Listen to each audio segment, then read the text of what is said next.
Hello ஜனங்களே, இன்னைக்கு Sunday.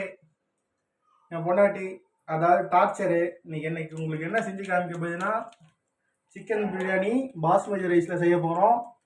அதுக்கான full video போட போகிறோம். மிஸ் பண்ணாமல் பாருங்கள், ரொம்ப அற்புதமாக வரும். ஸோ இப்போ ஃபஸ்ட்டு இப்போ என்ன பண்ணிங்கன்னா எண்ணெய் ஊற்றியாச்சு. அதில் கொஞ்சம் ஒரு 2 டேபிள் ஸ்பூன் அளவுக்கு நெய் ஊற்றியாச்சு. ஸோ நெய் ஊற்றினா நல்ல டேஸ்ட்டாக இருக்கும். அதனால் நெய் ட்ரை பண்ணுங்கள். ஓகே, இப்போ இதுக்கப்புறம் என்ன பண்ண போகிறாங்க அப்படின்னு பாருங்க. ஓகே, இப்போ நம்ம நெய் எண்ணெய் எல்லாமே ஊற்றிட்டோம். இப்போ அது நல்லா உருகிடுச்சு. அதுக்கப்புறமா இப்போ என்ன பண்ண போகிறோம் அப்படின்னா வெங்காயம். இது நம்ம எவ்வளோ செய்ய போகிறோம் இன்றைக்கினா 3/4 கிலோ அரிசி பாஸ்மதி ரைஸ் வச்சு 3/4 kilo chicken, that is 750 gram போட்டு நம்ம செய்ய போகிறோம். அதே மாதிரி இந்த வெங்காயத்தை வந்து இந்த மாதிரி நீல வாக்கில் கட் பண்ணணும். இந்த மாதிரி நீல வாக்கில் கட் பண்ணால் தான் அது கரெக்டாக அந்த நமக்கு வந்து டேஸ்ட்டாக வரும். அந்த மசாலா நல்லா மிக்ஸ் ஆகி வரும். அப்புறம் ஒரு 4 பச்சை மிளகாய் இந்த சைஸ்க்கு.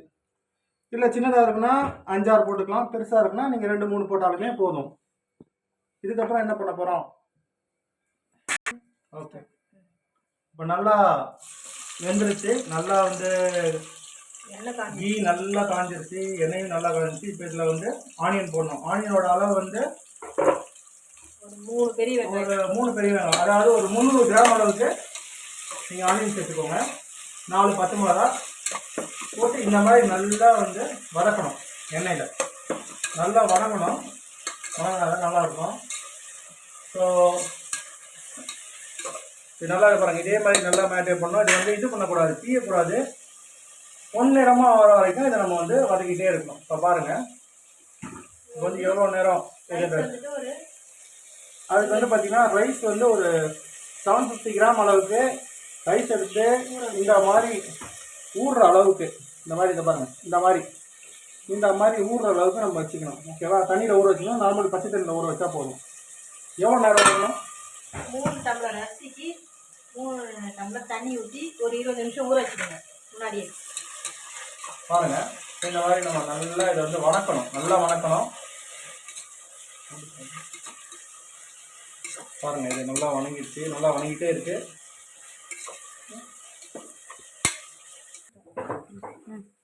இப்போ பாருங்க, இப்போ நம்ம இந்த சைடு வந்து எண்ணெயில் வந்து வெங்காயம் நல்லா ஃப்ரை ஆகிட்டு இருக்கு.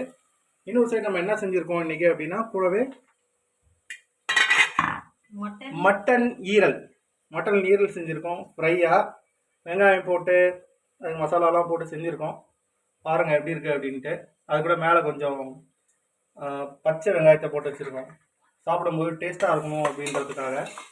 சரிங்களா? இது உங்களுக்கு செய்யணும், இந்த மாதிரி நீங்கள் எப்படி செய்கிறது, இந்த மட்டன் ஈரல் எப்படி செய்கிறதுன்னு கேட்டிங்கன்னா, அது நாங்கள் இன்னொரு நாள் அதுக்கு உங்களுக்கு எப்போ அது கரெக்டான டைம் அமைதோ அந்த டைமில் வந்து நாங்கள் அடுத்த வாரத்தில் உங்களுக்கு வந்து நாங்கள் செஞ்சு காட்டுவோம். ஸோ கமெண்ட்ஸ் நீங்கள் போட தான் உங்களுக்கு அதிகமான வீடியோஸ் எங்களால் போட முடியும். சப்ஸ்கிரைப் பண்ணுங்கள். ஸோ இப்போ பார்த்தீங்கன்னா, இப்போ நல்லா வெங்காயம் நல்லா வணங்கிடுச்சு. வெங்காயம் போட்டிருக்க பச்சை மிளகாலாம் நல்லா ப்ரௌனிஷ் ஆகிடுச்சு. பாருங்கள், இந்த டைமில் வந்து இஞ்சி பூண்டு பேஸ்ட்டு போடணும். இந்த இஞ்சி பூண்டு பேஸ்ட்டோடைய அளவு எவ்வளோ அப்படின்னா, ஒரு சின்ன ஸ்பூன்னா ஒரு 3 ஸ்பூன், பெரிய ஸ்பூன்னா ஒரு 1.5 ஸ்பூன் போட்டால் போதும். ஓகேவா? இப்போ பார்த்தீங்களா, அந்த அளவு போட்டால் போதும். 3/4 கிலோ அரிசிக்கான அளவு. இப்போ போட்டு நல்லா மிக்ஸ் பண்ணோம். இப்போ இந்த இஞ்சி பூண்டு விழுது போட்டோம் இல்லையா, அது கூடவே நம்ம என்ன பண்ணியிருக்கோம், மிக்ஸியில் அரைக்கும் போது லவங்கம், பட்டை, ஏலக்காய், பச்சை மிளகாய் இது எல்லாத்தையுமே இஞ்சி பூண்டோட சேர்த்து கொஞ்சம் அரைச்சிருக்கோம். அப்போ தான் உங்களுக்கு வந்து நடுவில் வந்து சாப்பிடும்போது டிஸ்டர்பன்ஸ் இருக்காது. நடுவில் இந்த லவங்கம் வர்றது, பட்டை வர்றது இதெல்லாம் இருக்காது. எல்லாமே கரெக்டாக மிக்ஸ் ஆகிருக்கும். ஸோ நீங்கள் சொன்ன மாதிரி ஒரு 3 ஸ்பூன் அளவுக்கு இது போட்டாச்சு, விழுது, இஞ்சி பூண்டு விழுது. இப்போ நல்லா மிக்ஸ் பண்ணோம். அப்புறம் பார்த்தீங்கன்னா இந்த சைடு மறுபடியும் ஒரு 300 கிராம்ஸ் அளவுக்கு, எப்படி நம்ம 300 அளவுக்கு வெங்காயம் போட்டோமோ அதே மாதிரி 300 கிராம் அளவு நம்ம இது போடணும். டொமேட்டோ இந்த மாதிரி சின்ன சின்னதாக கட் பண்ணி வச்சுக்கணும். ஓகேவா? தக்காளி இந்த மாதிரி கட் பண்ணி வச்சுக்கணும். ஓகேவா? இந்த மாதிரி நல்லா பழுத்த பழமாக எடுத்துக்கோங்க. ஓகேவா? ஸோ இந்த மாதிரி எடுத்துக்கிறீங்க. இப்போ பார்த்தீங்கன்னா இங்கே நம்ம 3/4 கிலோ அளவுக்கு கறி எடுத்து வச்சுருக்கோம் பாருங்கள். கறி வந்து லெக் பீஸ் கறி எடுத்து வச்சுருக்கோம். இங்கே பார்த்தீங்கன்னா நம்ம ஒரு லெக் பீஸ் ஒரு 2-3 லெக் பீஸ் இருக்குது. நீங்கள் ஸ்கின்னோடும் போடலாம், ஸ்கின் இல்லாமலே போடலாம். சரிங்களா? ஓகே. இப்போ பார்த்தீங்கன்னா இப்போது இஞ்சி பூண்டு இந்த சைடில் வந்து சைட் பை சைடு வதக்கிட்டோம். நல்லா வணங்கிருச்சு, நல்லா வதக்கியாச்சு. இப்போ அந்த வாசனை வருது, இஞ்சி பூண்டு போட்டதுக்கப்புறம் ஒரு வாசனை வரும் இல்லையா, பிரியாணி வாசனை வர ஆரம்பிச்சிருச்சு. இதில் அப்படியே நம்ம கட் பண்ணி வச்சுருக்கிற தக்காளியை போடணும். ஓகே, போட்டாச்சு. இப்போ பாருங்கள், இப்போ நல்லா போட்டு திரும்பவும் என்ன பண்ணோம் அப்படின்னா, நல்லா ஏற்கனவே இருக்கிற மசாலாவில் இஞ்சி பூண்டு வெங்காயம் மசாலா பச்சை மிளகாலாம் போட்டிருக்கோம் இல்லையா, அந்த மசாலாவோட இதை நல்லா மிக்ஸ் பண்ணி இந்த பச்சை வாசனை போகிற வரைக்கும் இதை வந்து நம்ம இது வந்து பார்த்திங்கன்னா நம்ம குக்கரில் செய்கிறோம், டபராவில் செய்யாமல் குக்கரில் செய்கிறோம். குக்கரில் செய்கிறது ஈஸி, எல்லாருக்கும் கரெக்டாக வரும்.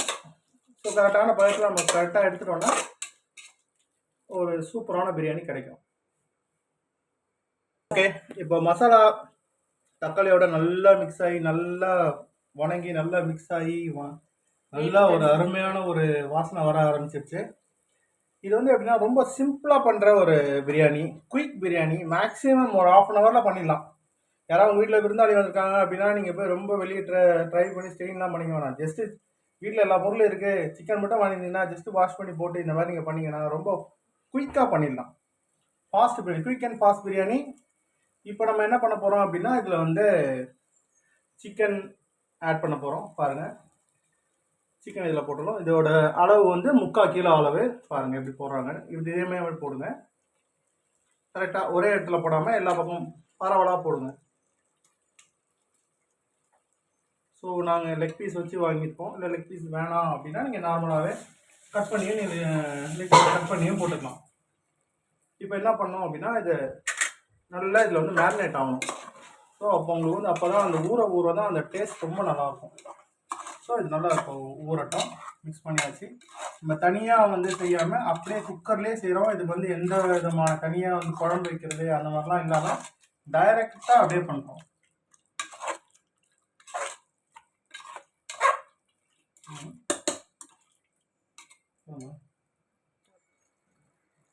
ஓகே, இப்போ வந்து நம்ம போட்டிருக்க கறி மசாலா எல்லாமே ஓரளவுக்கு மிக்ஸ் ஆகிடுச்சு. இப்போ என்ன பண்ண போகிறோம்னா இப்போ அதில் வந்து மிளகாத்தூள் ஆட் பண்ண போகிறோம். அந்த மிளகாத்தூள் என்னென்ன இருக்கும் அப்படின்னா, மிளகாத்தூள் என்னென்ன குழம்பு மிளகாத்தூள் நம்ம போடுறோம். நார்மலாக அதில் என்னென்ன இருக்குன்னா மஞ்சள் இருக்கும், நார்மலாக இப்போ ப்ளைன் வெறும் மிளகாத்தூள், மஞ்சள், மிளகு எல்லாமே அதில் இருக்கும், சீரகம் எல்லாமே போட்டு அரைச்சி வச்ச மஞ்சள். ஜென்ரலாக இது வந்து குழம்பு மிளகாய்த்தூள் சொல்லுவாங்க. இது வந்து ஒரு 2.5 டேபிள் ஸ்பூன் அளவுக்கு போடணும். சரிங்களா? இப்போ இதோட வந்து உப்பு வந்து நம்ம ஆட் பண்ண போகிறோம். ஸோ ஓகே, இப்போ பாருங்கள் உப்போட அளவு. ஸோ உப்போட அளவு இங்கே பாருங்கள். இது வந்து கல்லுப்பு இந்த மாதிரி இருக்கிற கல்லுப்பு ஒரு டேபிள் ஸ்பூன் அளவுக்கு போட்டால் போதும். நிறையா போட வேணாம், இதாகிடும். ஏன்னா ஏற்கனவே நம்ம சாப்பாட்லேயே உப்பு நம்ம சேர்க்க போகிறோம். அது ஓகே.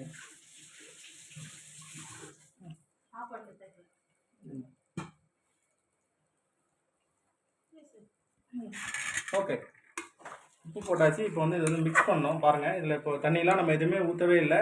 தண்ணியெலாம் ஊற்றாமல் அதுலேயே இருக்க தண்ணியில் ஃபஸ்ட்டு நல்லா மிக்ஸ் பண்ணிக்கணும். அப்போ தான் உங்களுக்கு மசாலா வந்து கறியில் நல்லா ஒட்டுன்றதோட அது உறிஞ்சும். அது உறிஞ்சிட்டா தான் அது நல்லா எவ்வளோ அப்சார்ப் பண்ணுதோ அந்த அளவுக்கு அதோட நமக்கு வந்து சாப்பிடும்போது இந்த டேஸ்ட் நல்லாயிருக்கும். ஓகே,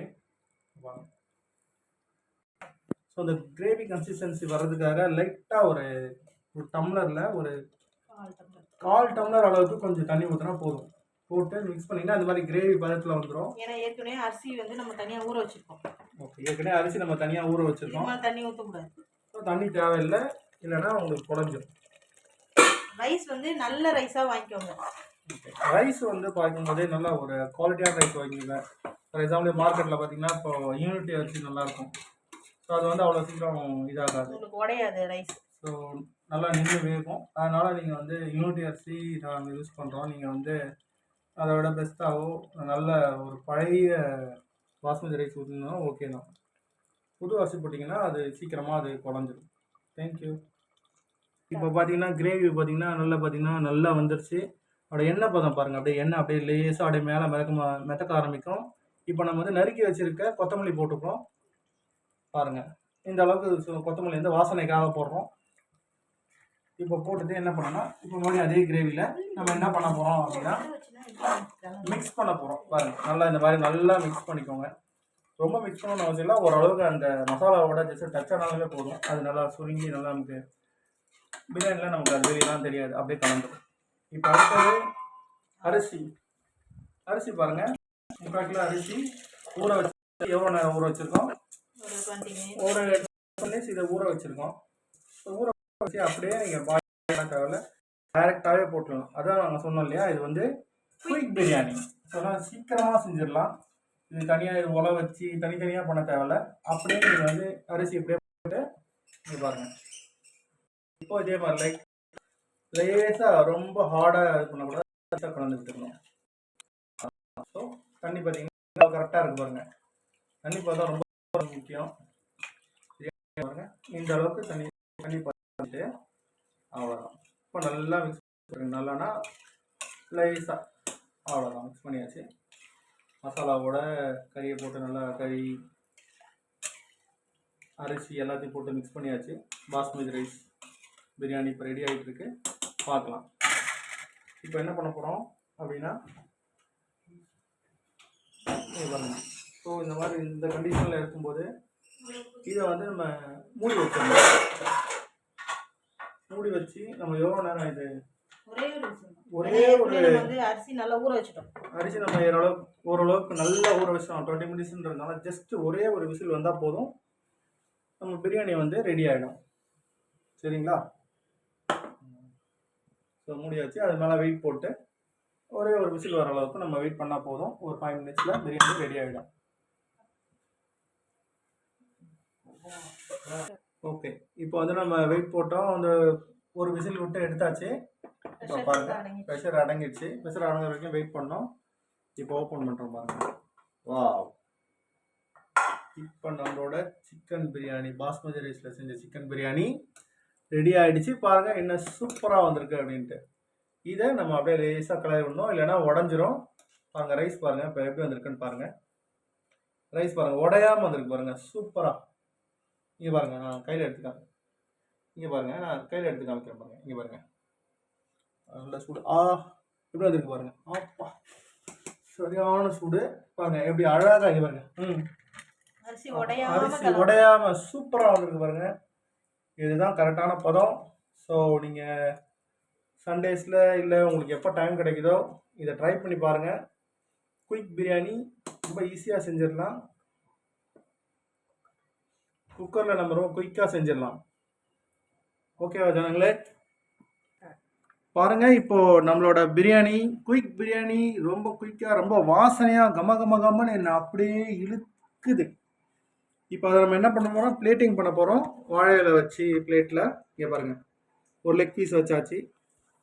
அதோட கொஞ்சம் ரைஸு, இன்னும் கொஞ்சம் பீஸ் வச்சு இங்கே பாருங்கள் எவ்வளோ அழகாக இருக்குன்னு பாருங்கள். ஸோ இது நம்ம வந்து சாப்பிட்டோன்னா அவ்வளோ சூப்பராக இருக்கும். பாருங்கள் எப்படி இருக்குன்னு பாருங்கள். இதோட டேஸ்ட்டு அந்த இது வந்திருக்கு, எப்படி அழகாக வந்திருக்கு பாருங்கள். Wow, Emmy. ஓகே, இப்போ இது கூட சைட்லேயே நம்ம கொஞ்சம் இது வைக்க போகிறோம்.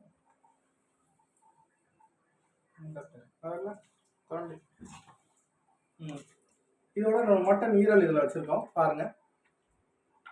மட்டன் ஈரல் கொஞ்சம் வச்சு சாப்பிட்டோம்னா சண்டேல என் பொண்டாட்டி செஞ்ச பிரியாணி இருக்கு, அது பேருக்கு தான் டார்ச்சரு, ஆனால் செய்கிறது வேற லெவல் பிரியாணி. அப்படி செய்வான். சண்டேவே எங்களுக்கு அப்படியே அகம் மகிழ்ந்து போயிடும். அடுத்த ஒரு வாரத்துக்கு தேவையான எனர்ஜி, ஆஃபீஸில் நம்ம படுற கஷ்டம் எல்லாத்துக்குமே இந்த ஒரு பிரியாணி பதில் சொல்லும். அவ்வளோ பவர் கொடுக்கும். நல்ல சத்தான உணவு, சுத்தமான உணவு. ட்ரை பண்ணி பாருங்கள். வேறு ஏதாச்சும் வீடியோ உங்களுக்கு வேணும், ஒரு டைம் வேணும் அப்படின்னாலும் நாங்கள் நெக்ஸ்ட் டைம் பண்ணும்போது திரும்ப எடுத்து போடுறோம். இதை விதமாக எவ்ரி சண்டே என்னென்ன டிஃப்ரெண்ட்டாக செய்கிறோமோ எல்லாமே போட்டோம். லாஸ்ட் டைம் நீங்கள் பார்த்தீங்கன்னா கீ ரைஸ் செஞ்சுருந்தோம். பார்க்கணுன்னா நீங்கள் மறக்காமல் சப்ஸ்கிரைப் பண்ணிவிட்டு உள்ளே போய் பாருங்கள். சேனலுக்குள்ளே கீ ரைஸ் இருக்குது. சிக்கன் குழம்பு எப்படி செஞ்சுருக்கோன்றதும் போட்டிருக்கோம். அதுவும் உங்களுக்கு யூஸ்ஃபுல்லாக இருக்கும். செக் பண்ணிவிட்டு